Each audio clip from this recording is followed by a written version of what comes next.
What's up, gang? It's Jay, and we are on a property patrol.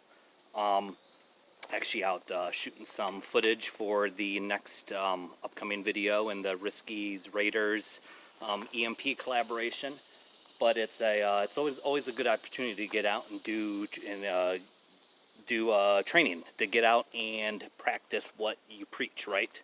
So today, I'm going off of the whole ORP idea, where you have your objective rally point, which is your camp basically, or your patrol base. It is where you're dumping your pack, and you are doing patrols out from that in a fan shape, almost like a flower petals.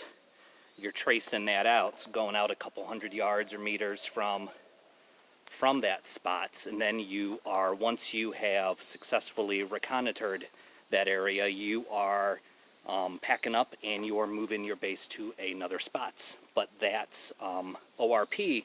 That is your base of operations. That is where you are doing observing, note-taking, you're taking care of your eating, your chow, your cleaning, all of your administrative tasks. So that is extremely important, in that you have a spot to do that, a spot to drop your ruck, so that then you can head out for the day.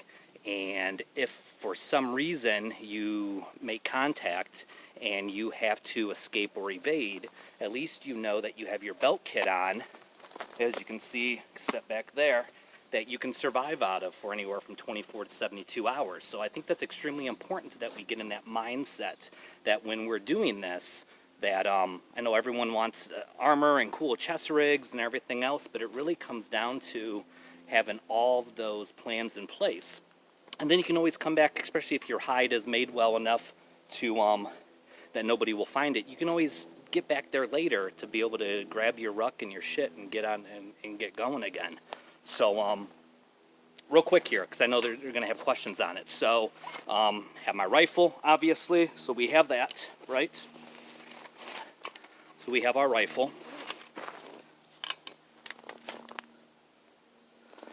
Then we have our pack. All right, so here in this case, I am set up for creating a observation post, or creating a hide. Once again, going back to that ORP, to be able to set everything up. So you need all those materials. You need some sort of in fact, let me take this off and I'll show you guys what we're doing here.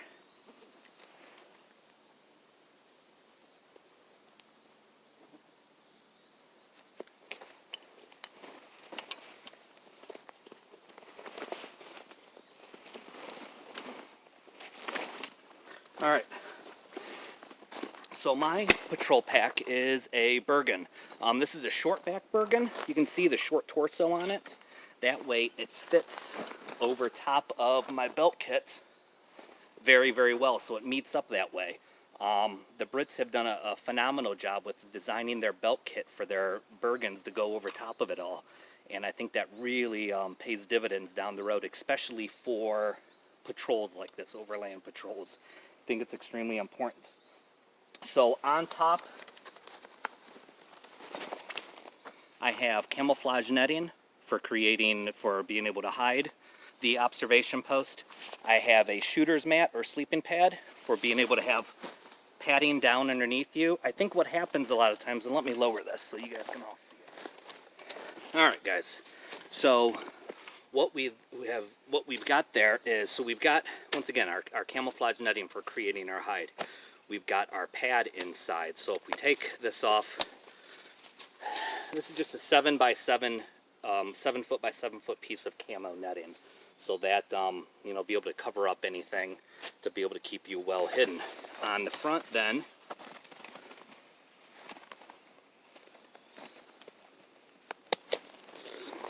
so then I've got some sort of a pad for laying on, for sitting on, for having inside that hide for padding. I think a lot of folks try to go super small and lightweight with the inflatable things. I'm sorry, but those are going to end up popping out in the field. So I think the old school mats are really the way to go for this application, at least. Inside the main pack, and I think And this is a good lesson to be learned, I think. I use you can use a giant, like a Bergen liner, big dry bag inside. I still use the old school GI pack liners, the waterproof liners that you twist the top of, and and away you go on it. So I still line my pack with that to be able to keep everything completely dry. I don't know if you can tell behind me, but this is this part of the property is very swampy, very wet. I'm kind of on the only high ground throughout the property, so it's extremely important to be able to keep your stuff dry, especially if you got to ford across a swampy area or a stream or a lake. Doesn't matter. You got to keep your stuff dry. So in here, I just have, geez, oh man, I have cleaning kit, extra socks, underwear. I have wet wipes for field showers. I have sleeping bag, bivvy, all that kind of stuff. So all that sustainment stuff is inside the main pack. Now, one of the things I really like about the design of the Bergens is your side pockets. And this is really where I've got this down to the part where I have one side that is nothing but food and cooking gear. So I have in here then, I have a mess pots with a stove inside, and then a brew kit as well, and a fuel canister, so I have that in there. And then I have a couple of my sustainment packs in here as well for food, so things like granola bars, stuff like that. So, but all that, I like having one dedicated pouch just to that. It really helps with maintaining organization there. And on the other side, I have my shelter kit. So over here, what we're really doing is I have spare rope for ridge lines. I have my Basha tarp, and then I have pegs and bungees in here as well for setting up that Basha. So therefore, you have your shelter in that. But once again, all that is in one kit. There's no need to open up your whole pack and expose everything to the elements, especially if you're trying to make a hasty shelter and get all that put together. So I think that is very important, that you think through your process of how you're packing your stuff. And then on the outside, I carry a 3-liter water bladder for my water. And then in the top lid, which I like the big top lids on these, I have stuff in here. I have my J-pole antenna for my radio. I have a shamag. I have a fire kit. I have a net gator. So I have some additional odds and ends that for using out in the field, right? So easy to grab stuff. And then I like carrying some sort of a chest bag. Hill People Gear is probably the most popular one out there. I like to be able to keep some sort of ammunition on it, so I can carry one rifle mag there. That works out really good. And it's not too weighed down with it. But then on the inside, I have things like a multi-tool, lighter, I have a monocular, some light sticks, map, compass, ferro rod, snacks, emergency water container, iodine tablets, stuff like that. And then in the front pouch, I have a signal panel, American flag. Yes, I carry a copy of the United States Constitution. And what else have we got in here? And then have some additional maps. And that is really it in that one. So this way, if I am out of my ORP and I am on one of my fan patrols and I need to get out of town quick and not be able to get back to camp, this takes care of that. Along with, you guys have seen the previous video with the Schmersh rig for your load bearing equipment.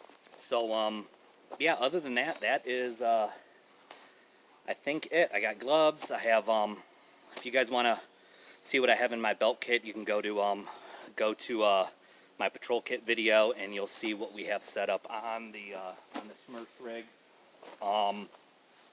Someone asked a good question the other day on one of Risky's videos about long sleeves in the woods, and I can tell you that It is extremely buggy back in the woods. Portions of it are super thick, and to be able to have that additional protection on your body for going through briar patches, going through mosquito infested areas, all that kind of stuff really just helps add to the overall protection that you'll have while you're out in the field.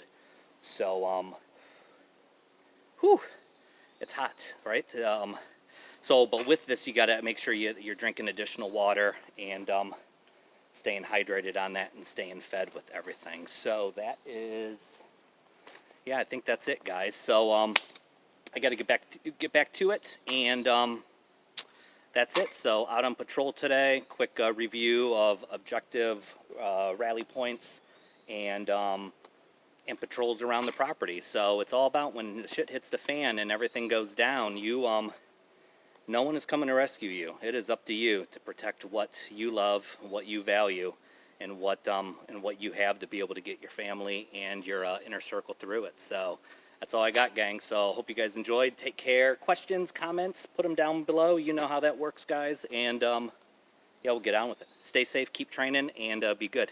Thanks, guys. Bye.